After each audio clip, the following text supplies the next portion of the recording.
Good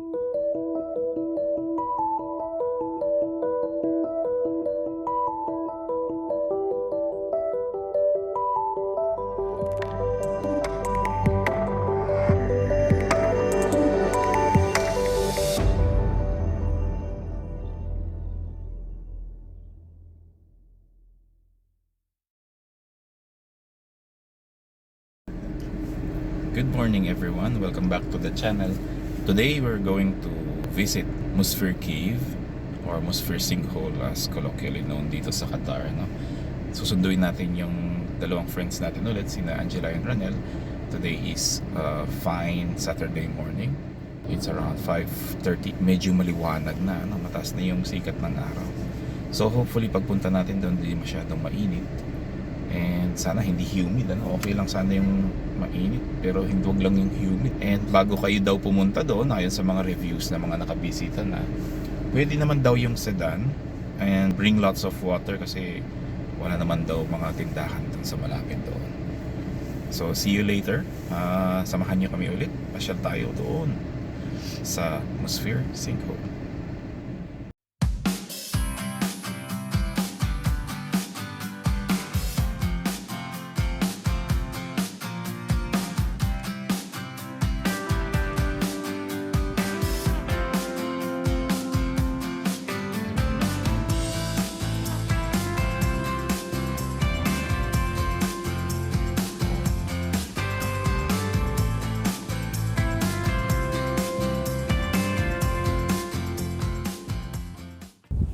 Good morning everyone. Nakarating na po tayo sa ating location sa may Musfir Cave. And nandito tayo sa bandang entrance.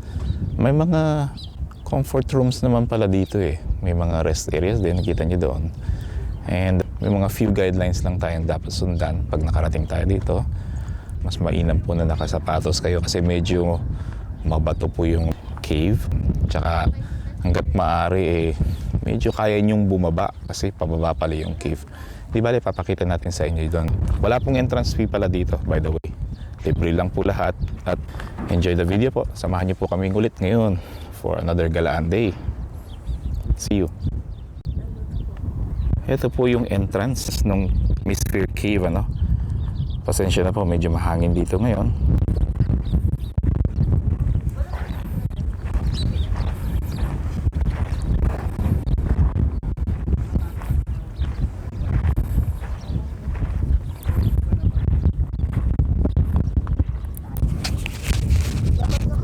Ito po yung bukana ng kuweba, ano?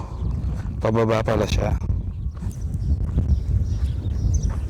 Ito si Angela at saka si Mrs. si Dory. Andun si Ranel sa baba. Dito lang po kami. Oo, tinignan niya muna kung paano ang papunta doon. Sana malinaw yung pagkakakuha natin. Madilim dun. Medyo madilim pala yung sa loob, ano? Ayun yung Sa atin ba? Kumain naman. malaki yung sinkhole. So tatry po natin bumaba doon. Tignan natin. Ganito naman. Medyo malalim siya. May mga steps naman pala dito. Kaso nga lang, mas mainam po na nakasapatos tayo pag pupunta tayo rito. Tulad nga nung nabanggit ko kanina. At nagkataon nakasulat din doon sa guidelines nila na dapat ay nakasapatos kayo or naka-footwear kayo na appropriate. Mabato yung daan, medyo may buhangin. Dahan-dahan lang po sa pag-descend, ano? May mga fence po dito, hindi po sila ganun katibay, ano? So, siguro nilagay lang nila tong wooden and rope fence dito para guide lang. Huwag niyo pong hawakan to kasi baka matumba po kayo doon pababa. Makikita niyo po rito ang lalim, no? From the top. May mga ibon. Ewan kung nakikita ninyo. Mga balin sa sayaw. Tsaka may mga mine rin. Ayun, ayun. Kita niyo. Malamig po dito sa loob ng cave. Ganda niya. Kita niyo? Ayan, niliwanag ko ng konti yung camera. Hindi naman siya sobrang lalim, pero kayang-kaya namang i-trek ng mga fellow pasyaleros and pasyaleras natin.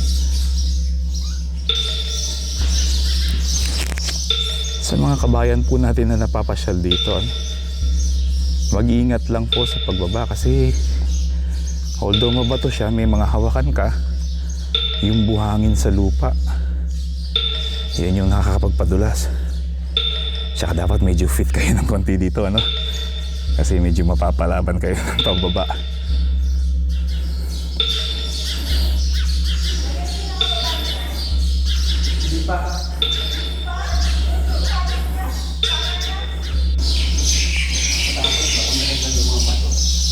Nakarating po tayo dito sa baba ng Misfir Cave. Paalala naman po sa mga nandyan, huwag po tayong magpa-vandalize sa mga pader ng mga natural wonders na to, tulad po nito.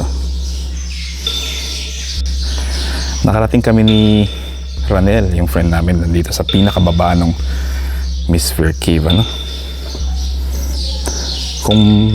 Kung tatanungin po ninyo, malamig pala yung temperature dito sa baba. Kasi hindi na po siya nasisikatan masyado ng araw directly.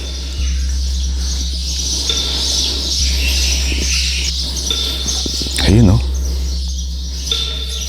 ang ganda rito. Napakaganda, Sana ay mapuntahan din ninyo yung lugar na to. Hindi na bumaba yung dalawang girls natin, kasi medyo malalim at si Angela ay medyo malapit na yung due niya. Ayun, Chidori. So, kung nagustuhan po ninyo yung content ng ating munting channel, pakihit lang po ang like and subscribe. Ayan po, papansin nyo sa mga gilid-gilid, may mga maliit na butas. Diyan po namamaha yung ibang ibon. So, nandito tayo sa pinakadulo. Papakita natin sa inyo ang view from the bottommost part. Ayan po siya. Mayroong daanan doon na mas madali sa mga bababa. Pa-side din, medyo zigzag lang po ng konti paakyat. Kayang-kaya naman, medyo papawisin lang na kayo ko ng konti. Lalo na ngayon, medyo tag-init.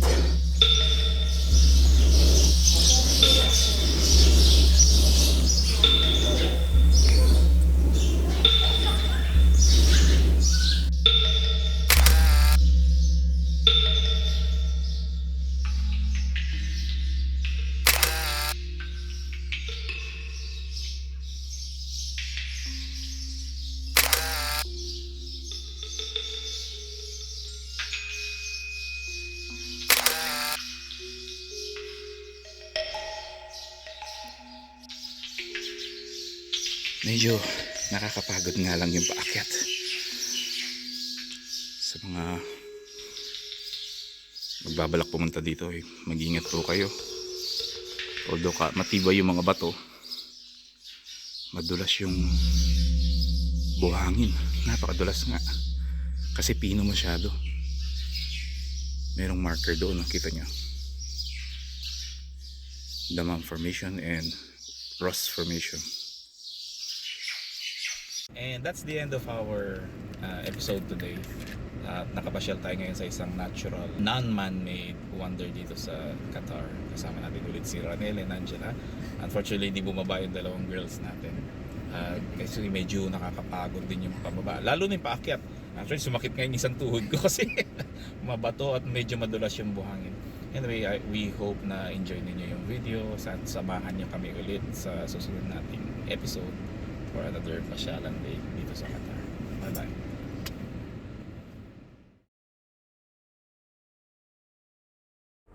Hello guys! Welcome back po ulit. Magkaroon tayo ng extra time after nating mag-visit do sa Misfir Cave or Misfir Sinkhole.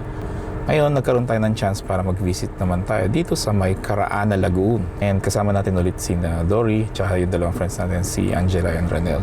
Papakita natin sa inyo yung Caraana Lagoon na nandito lamang po sa bandang Salwa Road actually. Malapit lang po siya sa gilid ng main road. So, madali siyang i-access. Merong mga guides naman na papunta dito sa Alcaraana. Dadaan lang kayo ng medyo konti lang sa likod.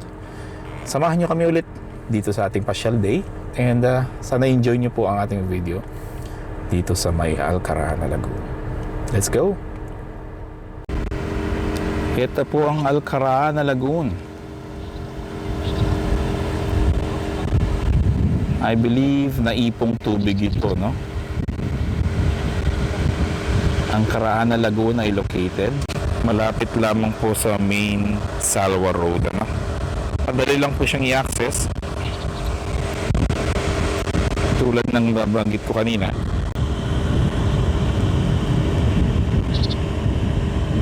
may mga times na may mga migratory birds na pumupunta rito.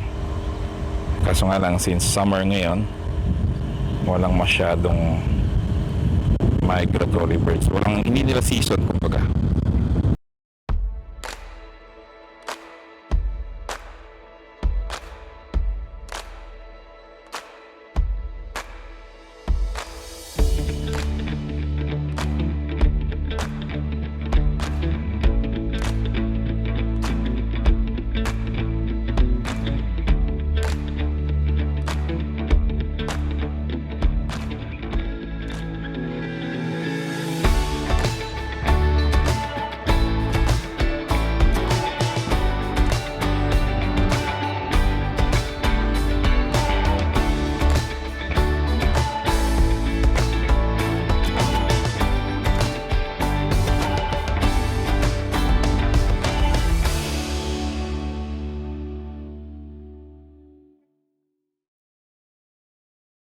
Medyo maikli lang po ang episode natin ngayon dito sa may Alcaraana dahil actually wala naman masyadong makikita sa lugar na to. Well, mas ma-appreciate ko siguro to during times kung kailan magmamigrate yung mga birds, ano? So right now it's summertime, so hindi pa nila season. Anyhow, at least makita nyo ang Alcaraana Lagoon. So see you again sa next episode natin. Thank you very much and have a nice special day. Bye bye.